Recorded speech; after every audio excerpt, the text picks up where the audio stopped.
Sumainyo ang Panginoon. At sumayo rin. Ang mabuting balita ng Panginoon ayon kay San Mateo. Papuri sa iyo, Panginoon.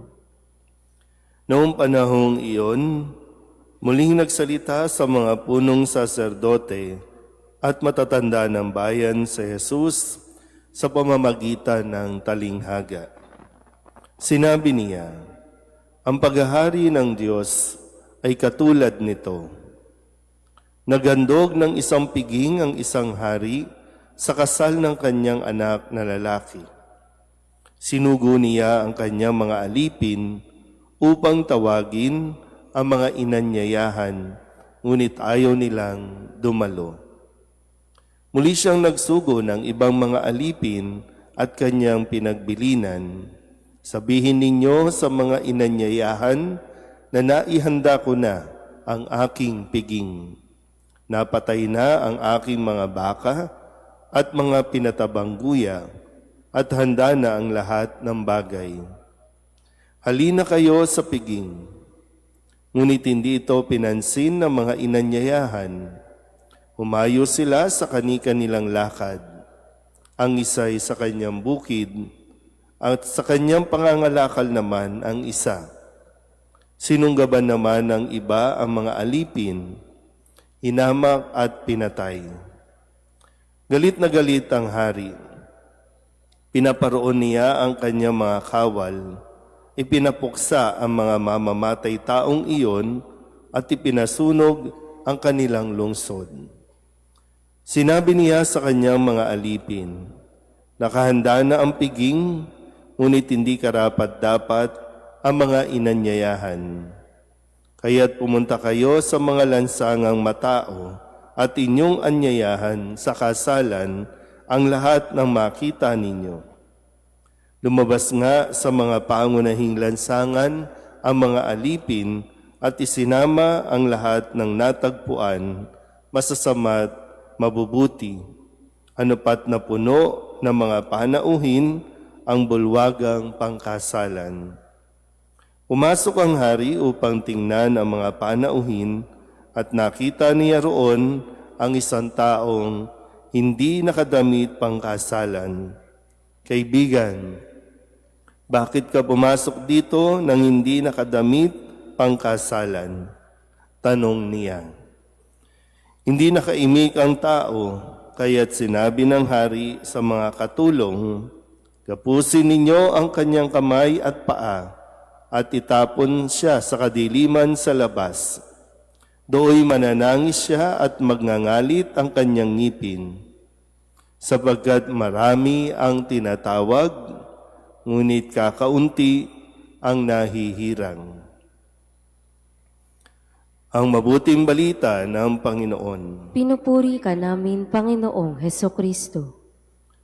Isang magandang umaga po sa inyong lahat. Ngayon po ay Huwebes ng ika-20 linggo sa karaniwang panahon at sa tulong ni San Bernardo, Abad at Pantas ng Simbahan, mabuksan din nawa ang ating mga isipan sa aral na itinuturo sa atin ng ating Panginoong Hesukristo sa ating Ebanghelyo at mga pagbasa sa araw na ito, kung saan sa paggamit ng talinghaga, ipinapaalala ni Jesus ang bahagi na naging kasaysayan ng bayan ng Diyos.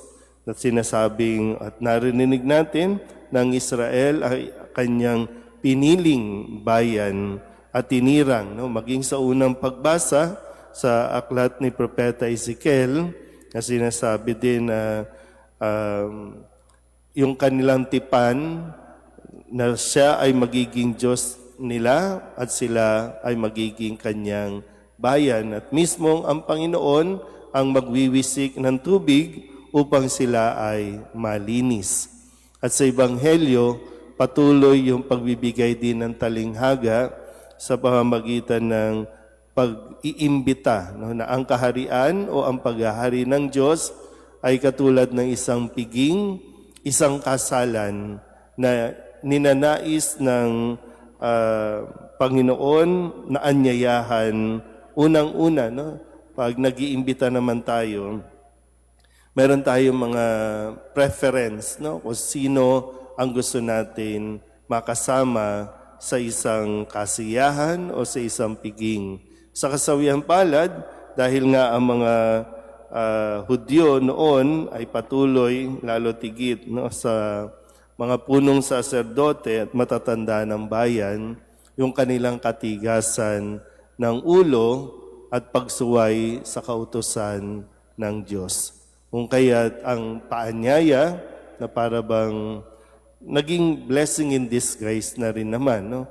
Dahil sa kanilang patuloy na pag-decline o hindi pagtanggap sa imbitasyon, ang kaharian ng Diyos o ang paghahari ng Diyos ay naging para sa lahat. No? Yung paanyaya o yung imbitasyon ay binuksan para sa lahat.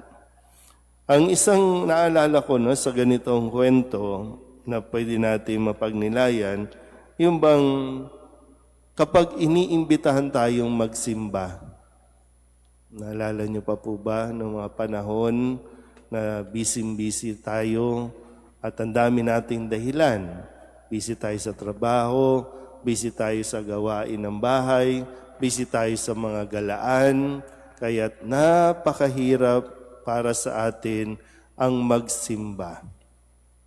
Siguro kayo din, no? Kapag inaanyayahan ninyo ang inyong pamilya o ang inyong anak, magsimba kayo pag linggo.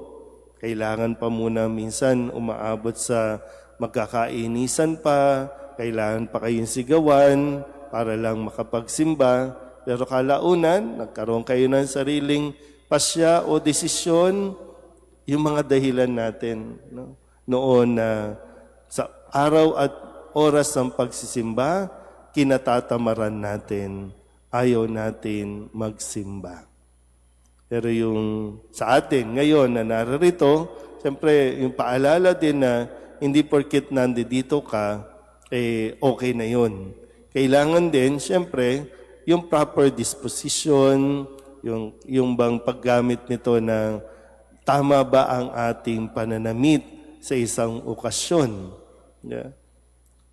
Pero ang higit nawa, no, na mapagnilayan natin, bagamat ang imbitasyon ng Diyos na lahat tayo ay makasalo sa piging sa isang kasalan doon sa langit, pero kailangan din natin unawain mabuti na paghandaan din natin ito. Hindi porkit inimbitahan, kumbaga wala lang, papasok ka na lang nang hindi ka naman karapat-dapat maging sa atin pong, ito naman po, no, ay isang talinghaga, pero kailangan nating unawain ng mabuti. Pero yun nga po, minsan nasasabi ko rin na gusto natin pumasok ng langit, pero dito pa lang sa lupa, ayaw na natin dumalo ng misa, paano tayo makakapasok sa langit niyan? Ito ay isang conditioning na ito. So, kaya nawa, no, sa dami ng tao dito lang sa ating parokya, pero maraming pagkakataon, hindi pa natin napupuno ang simbahan. Sa dahilang ang dami nating idinadahilan para hindi tayo makapagsimba. Isang araw, baka hindi rin tayo makapasok sa langit dahil ayaw nating dumalo sa misa. Amen?